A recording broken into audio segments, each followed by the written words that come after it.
Hi, we're here at Diesel Gym, owned by Claudio Silva.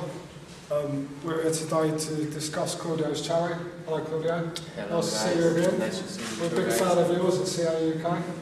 Thank you. Can you tell us a bit about the charity you're doing and what it's raising money for?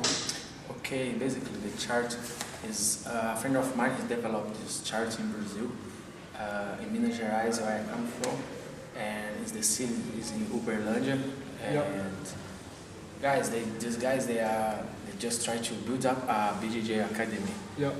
But they don't have any money, and what I'm trying to do here, I'm trying to raise some money to buy some mats and some gis. A few guys support me with some boxing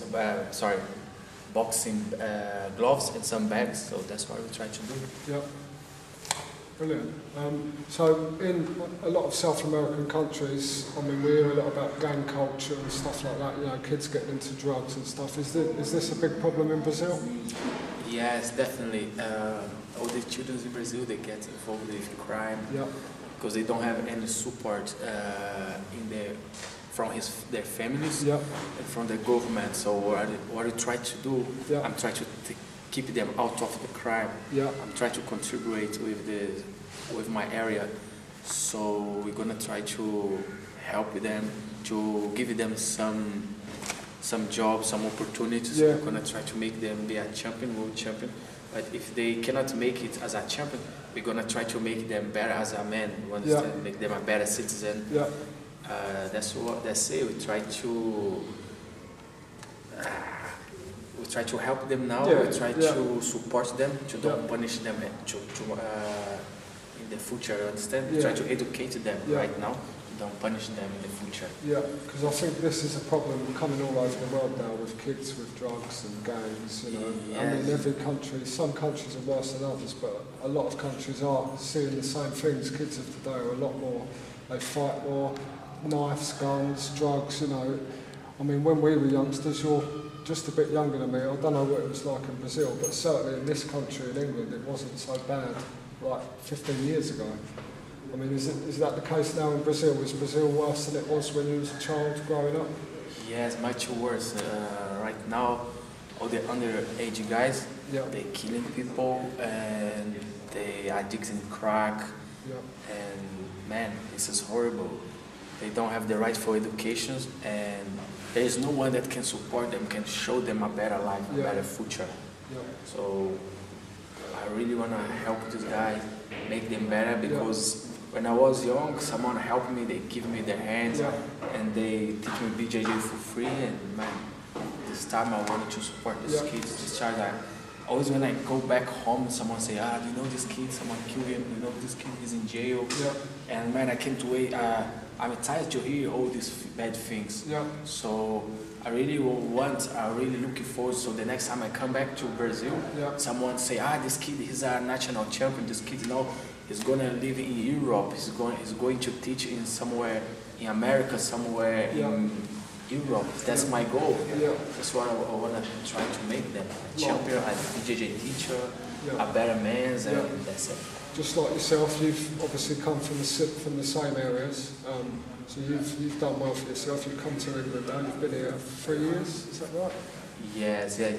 I used to live in slums my whole life in Brazil, and as I told you before, someone helped me. If today I have a better life, it's because I have BJJ. I have some BJJ teachers, so I'm really looking forward to, with this charity, make them travel to America, just not for compete, but to teach as well. Because there's more aspects than just fighting. There's teaching, and what I would try to find as well, we try to find some English teachers for the kids to they learn English, and it's like if they don't go well in the school, we try to find some teachers like in any subjects that help them do their homework, teach them.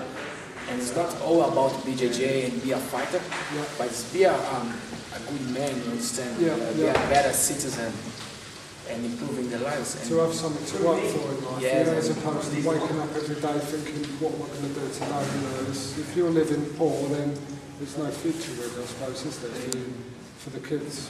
Yeah, because as I told you before, they don't have any support for family. They don't have someone to inspire them. They don't have any motivation. No. So that's what we try to do. As MMA and BJJ get bigger in Brazil, so they can see all the fighters on TV, and they can think, oh, I can be like this man. I can do the same. I can have a better life through the sport. Yeah, talking of Brazil, there's a lot of top fighters coming out of Brazil. You've got Anderson Silva, probably pound for pound, maybe the best bantamweight in the world. You've got Junior Del Santos. What is it about Brazil that's producing such great fighters? It's many things. As you say in Brazil, so many poor guys, they have to fight every day, and they have to struggle to go to school, they have to struggle to do anything. And how you say in Brazil, they have the jeitinho brasileiro. This is like a Brazilian way to reinvent themselves, to be more creative, you understand? So I think because they don't have any support, and they have to struggle, they have to fight. That's the only thing that they have in Brazil. So they give their souls. That's it. So potentially we could end up with a champion from one of these. If this really kicks off in Brazil, a future champion maybe one day coming from the charity, hopefully.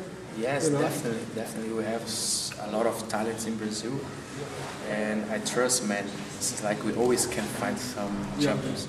We just have to give them the opportunity and trust in them. And just open the door for someone. Yes, open the that's door it. Just help them, just change their life. Okay, Claudio. So the charity, obviously you're involved, you're in England, we're a long way from Brazil. So do you plan to go over in the near future to help out with the charity or see how it's all going over there? Yes, definitely. I'm going next 2 weeks, and I'm going to be teaching them, and I will be check everything. I really want to be in charge to see what's going on, and I want to make some videos as well with the show the tournament, because we don't have a website yet, and I really want to make it real. I want that people see that we do a good job over there. Definitely in 2 weeks' time I'm going to Brazil, and it will be amazing. I'm going to train them full time. So you're going to do what? You're going for 2 weeks? Did you say? I'm going to 2 weeks. I will be there for 1 month. For 1 month, yeah. So you're going to be training every day with the guys, because obviously you've got family as well. That you obviously live in England. You don't see your family very often. Yeah, so I'll be with my family, and I will be training. I will be competing. That's my life. I do it all the time. Training, compete. Eat, breathe, and sleep. And teaching. Yes. So your family hasn't got a BJJ background. You said you're the first person in your family to start competing in BJJ MMA. Yes, I'm the first guy that is an athlete in my family. My dad used to be a military service for a lot of time, and he always supported me. Always say, "Yes, we have to train martial arts." I don't know, for somehow I really like it and started to enjoy it. So it was your dad that kind of got you into doing martial arts, yeah? Yeah, it's true. So it's must be very proud of you being in England, you know, with your own gym, fighting out shoot fighters, 8 wins. 1 loss, disqualification, that was, Yeah, but I didn't lose this fight. No, won the fight but was disqualified, and Brazilian Jiu Jitsu, now this is your real passion, Brazilian Jiu Jitsu, it's your black belt, You was trained by, is it Vieira in Brazil? Yes, I train a lot with Ricardo Vieira. I was training with Robert Drysdale. My first teacher is Elan Santiago, and Jiu-Jitsu is my passion. I love to come every day and teach my students, make them grow. I love to take them to go to the tournaments. And the last tournament, I have 2 students, and they won the tournament. I won as well, but it's my pleasure, right now it's my pleasure to see all my students win the tournament, all the preparation. We wake up like 7 a.m. in the morning, we do workouts together, we train together, we travel together. I have so much fun. It's like a family, Yes, I have a relationship with my students. If I tell them you have to eat, you have to drink only water, the guys trust me. I have my students like my sons, you understand? They are my family, okay? So and you guys can wait, and you guys gonna hear a lot about my students. I have a white belt. His name is Ryan. The guy is unbelievable. He's amazing, man. This guy, you're gonna hear a lot about him. I have James Scott. He's a good guy, and I have James Scott. Yeah, James Scott. The first last time. I have. Is that crazy, James Scott? No, it's this guy. Oh, right, okay. And we have a strong team, you understand? I have Polish Mafia, he's a purple belt. I have Mohammed. Man, I have like an army behind me. I have a lot of guys, so we just train a lot, and soon we're gonna start making noise in all the tournaments, no gi and BJJ. In the future, we're gonna start winning MMA fights as well. Yeah, brilliant. So can you just tell everybody, I mean, what you want for the charity? Obviously, money donations, anything, mats and stuff like that. Can you tell everybody what you want and how they can get in touch with you to donate to the charity? Okay, guys, it doesn't matter which flag you fight for in BJJ. Right now, I'm fighting for make a better future and better life for the kids in Brazil and over here as well. So if you can, guys can donate some money, because I really have to buy a mat for these kids. And anything, guys, you can support me. It will be very, very nice. I will be very thankful. If you have a second-hand gi, if you have some MMA gloves or shin pads, anything. Yeah. So we don't ask for too much. We just want some help to change some lives in Brazil. So you'll obviously pay to take it all over to Brazil, get it imported, yeah. If anyone donates mats, so it doesn't matter. Even if they've got a lot of stuff they can give you, you'll get it to Brazil. Yeah? Yes, so definitely, sure, definitely, I will take it to Brazil. Brilliant. Okay, Claudio, it's been a pleasure talking to you again. And thank you for the interview, and thanks for letting us in today. And it's been a brilliant talking to you again. And the work that you're doing for charity is amazing. So thank you very much. Thanks a lot. We've reached the end of Claudio's seminar. It's been a great seminar. I've been doing a bit of training. I've learned a lot. One thing I've learned is I'll never do it again. Claudio, is there anything you'd like to say? Thanks for letting us film today and stuff. Is there anyone else you'd like to thank or anything? Yes, guys, I would like to say thank you for Grab and Pull Kimonos, okay, for Gus Oliveira. He donated some gifts for us. I'd like to say thank you for Ipanema Café.